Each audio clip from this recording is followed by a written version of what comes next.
పాలేరు నియోజకవర్గ అధికారులు కూడా ముందు సమీక్ష జరుపుకోవడం జరిగింది. ఈ సమీక్షలో గత ప్రభుత్వం ఏం తప్పులు చేసింది, గత ప్రభుత్వం చేసిన తప్పుల్లో భాగస్వాములు ఎవరు, గత ప్రభుత్వం చేసిన తప్పులకు సహకరించిన అధికారులు ఎవరు, వారి మీద ఏ రకమైన కక్షపూరితమైన చర్యలు చేపట్టడానికి సమీక్ష జరపలేదు. ఆనాడు ప్రభుత్వం వాళ్ళకున్న లింక్ ఎలా అయితే డిస్కనెక్ట్ అయిందో అనేక ఆశలతో అనేక ఆలోచనలతో ఈ ఆశలు ఆలోచనలు పూర్తి కావాలంటే ఒక ఇందిరమ్మ రాజ్యంలోనే రాష్ట్ర ప్రభుత్వం ఏదైతే 6 గ్యారెంటీలు ప్రకటించిందో ఈ 6 గ్యారెంటీలు సామాన్య ప్రజల ఇంటి చెంతకి చేరతాయని నమ్మి సార్వత్రిక ఎన్నికల్లో కాంగ్రెస్ పార్టీని ఇందిరమ్మ రాజ్యాన్ని తెలంగాణ రాష్ట్రంలో యావత్ తెలంగాణ ప్రజలు తెలుసుకున్నారు. వాటిలో భాగంగా నా నియోజకవర్గమైన పాలేరు నియోజకవర్గ ప్రజలకి, ఉమ్మడి ఖమ్మం జిల్లా ప్రజలకి, తెలంగాణ రాష్ట్ర ప్రజలకి మీ ద్వారా ఒకటే చెప్పదలుచుకున్నాం. గత ప్రభుత్వంలో తప్పులని దిగ్ చేయటం ఒకటే కాకుండా తప్పులు చేసిన వారిని శిక్షించాలనే ఏజెండానే కాకుండా ఈ ప్రభుత్వం ఏమి చేయాలనుకుంటుంది, ఈ ప్రభుత్వం యొక్క ఆలోచన ఏంటి, ఈ ప్రభుత్వ భవిష్యత్తు కార్యరూపం ఏంటి, దాన్ని ఎలా ఆచరించాలి అనేది ఇందాక ఒక పాలేరు నియోజకవర్గ ప్రజలకి 7వ తారీఖు మధ్యాహ్నం 1:04 ముఖ్యమంత్రి గారు కేబినెట్ మంత్రులు ప్రమాణ స్వీకారం చేసిన లగాయత్తు ఇనప కంచెలతో బంధించిన ప్రగతి భవనం దగ్గర నుంచి లగాయత్తు ప్రజలకు సెక్రటేరియట్ లో సామాన్య ప్రజలకు ప్రవేశం లేని సందర్భం గత ప్రభుత్వంలో ఉన్న దానిని మరిపించే విధంగా తీసుకున్న నిర్ణయాలకు లగాయత్తు స్పాట్ లో తీసుకునే అనేక నిర్ణయాలు గౌరవ మా ముఖ్యమంత్రి గారు మంత్రులు దాని మీద చర్చించి తీసుకొని సామాన్య ప్రజలకి అందుబాటులో ఉండే ఈ ప్రభుత్వం అని శ్రీకారం చుట్టడం జరిగిన సంగతి ఇందాక అధికారులతో కూడా అదే మాట్లాడారు.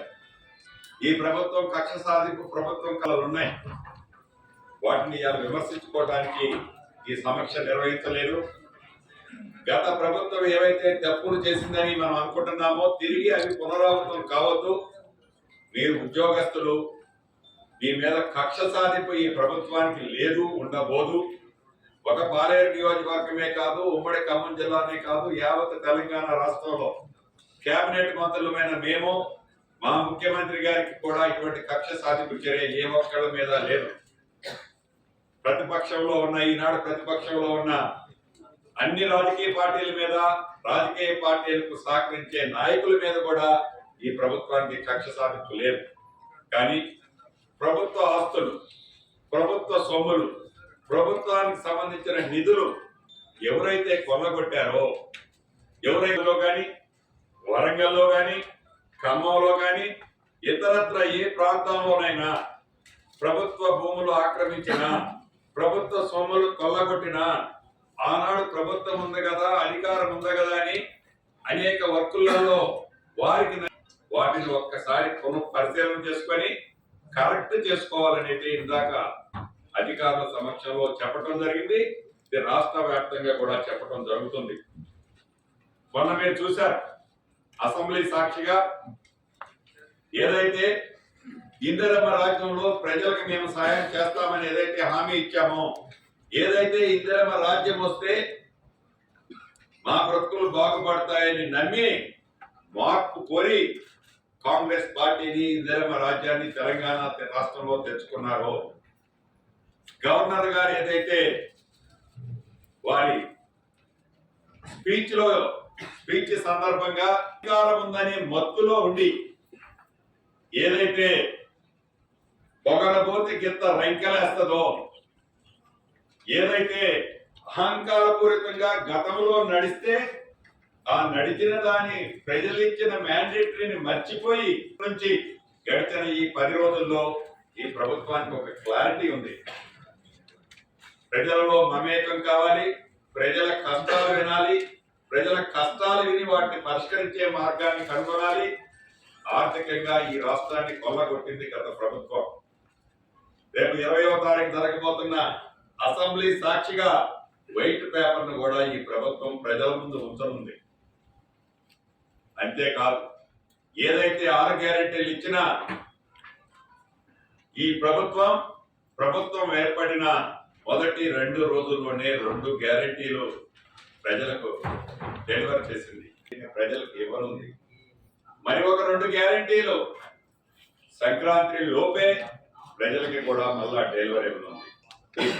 ఈ ప్రభుత్వం చిత్తశుద్ధితో నిజాయితీగా ప్రజల ఆశించిన ఆశయాలకు అనుగుణంగా ఫలితాలు ఇవ్వడానికి ఈ ప్రభుత్వం ఆహర్నిశలో కష్టపడి, ఈ ప్రభుత్వంలో కేబినెట్ లో ఉన్న మంత్రులు గాని మీరు ఇల్లు ఇస్తానన్నారు, మీరు ఇదల్లిస్తానన్నారు అని ఏదైతే విమర్శలు చేస్తున్న ప్రతిపక్షానికి మీ ద్వారా ఒకటే చెప్తున్నా, మీలాగా మాయ మాటలు చెప్పడం ఇందిరమ్మ రాజ్యంలో ఏ ఒక్కరికి రాదు.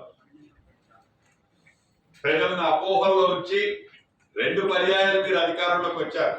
అటువంటి పని ఇందిరమ్మ రాజ్యంలో ఏ పొద్దు చేయం. మా అధికారులకి ఒకటే చెప్తున్నా, మనకున్న కూడా ఈ వేదిక ద్వారా నా మిత్రులైన ప్రతిపక్ష సోదరులందరికీ తెలియజేస్తాను. చివరిగా ముఖ్యంగా ఇంకా అనేక ప్రణాళిక ముఖ్యమంత్రి గారు ఎంబటే స్పందించి, మీరే అడుగుతున్నారు కదా సిట్టింగ్ జడ్జితో ఎంక్వైరీ కమిటీ వేస్తామని చెప్పారు.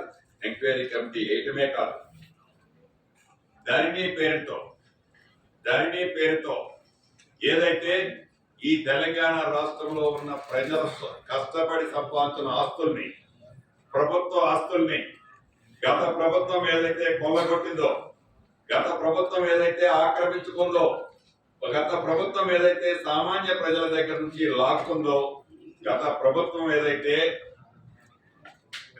గవర్నమెంట్ ఇచ్చిన ల్యాండ్స్ ని గత ప్రభుత్వం సామాన్య ప్రజల దగ్గర నుంచి లాక్కుంది. ఆ ఆస్తులన్నీ కూడా తిరిగి మేము ఆ ప్రజలకి వారికే ఇచ్చే విధంగా ఏర్పాటు చేస్తానన్నా, ఆ దిశలో కూడా పైన ఈరోజు వర్కౌట్ చేస్తున్నా. రెండవది ధరణి విషయంలో కూడా ఇన్డెప్త్ గా ఆల్రెడీ దాన్ని వర్కౌట్ చేస్తున్నాం. ధరణిలో ఏవైతే తప్పులు జరిగాయో, ధరణిని ఏదైతే ప్రక్షాళన చేయాల్సిన అంశాలు ఉన్నాయో, ధరణిలో ఏదైతే భవిష్యత్తులో ఏ ఒక్క రైతాంగం కూడా ఈ ద్వారా తెలుసుకుంటూ అందరి దగ్గర పూర్వకంగా కొన్ని ఆపారో, ఈ ఆపిన వాటిని అన్నింటినీ ఒకసారి పునఃపరిశీలన చేసి వాటిని కూడా అతి కొద్ది రోజుల్లో రెవెన్యూ సెక్టార్ లో ఒక విప్లవాత్మకమైన మార్పులు అయితే తీసుకురావడానికి ప్రభుత్వం ఆ ఆలోచనలో ఆ దిశగా పయనం జరుగుతుంది. మీటింగ్ ఉంది కదా, ప్రధాన ఎజెండా ఏముండబోతుంది అంటే ఈ ప్రభుత్వం యొక్క ముఖ్య ఉద్దేశం, ఈ ప్రభుత్వం యొక్క ఆలోచన, ఈ ప్రభుత్వం రాబోయే 5 సంవత్సరాల్లో ప్రణాళిక ఏంటి, ఈ ప్రభుత్వం యొక్క ముఖ్య ఉద్దేశం ఈ 6 గ్యారెంటీలు ఇంప్లిమెంటేషన్ చేయడము, ఒక ఉద్యోగం ఆ పయనించే విధంగా మిమ్మల్ని నడిపించే బాధ్యత నేనే తీసుకుంటాను అనేది ముఖ్యమంత్రి గారు ఏదైతే చెప్పారో, ఈ 6 గ్యారెంటీల మీద ఈ ప్రభుత్వానికి, ఈ ఇందిరమ్మ రాజ్యంలో ఈ ప్రజలకి ఇచ్చిన హామీలు నెరవేర్చే దిశలో దిశానిర్దేశాన్ని ఆ మీటింగ్ లో ఇవ్వను.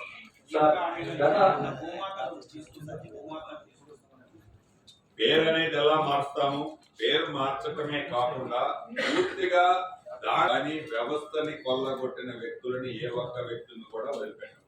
This is very clear. మాకు వ్యక్తిగతంగా ఏ ఒక్క వ్యక్తి మీద కోపం ఈ ప్రభుత్వానికి లేదు. అంటే ఎవరైతే కక్షపూరితంగా మేము ఎవరి మీద ఒంటి పుణ్యానికి కేసులు పెట్టాము, అంటే ఉదాహరణకి కొంతమంది ఓట్లు వేయలేదనో, కొంతమంది నాయకులు మాతో ప్రచారం చేయలేదనో కక్షపూరితంగా వాళ్ళ మీద ఏ రకమైన కేసులు పెట్టాము.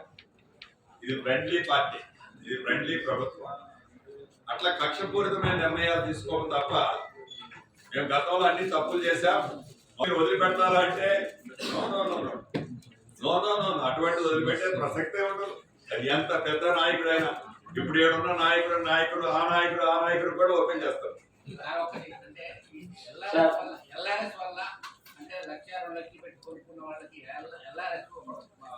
కనపడలేదు దాని మీద ఎలాంటి అంటే ఇంతకుముందు కలెక్టర్ గారితో మేము మాట్లాడాం. రేపు కలెక్టర్ సమావేశంలో కూడా చర్చించుకుంటాం.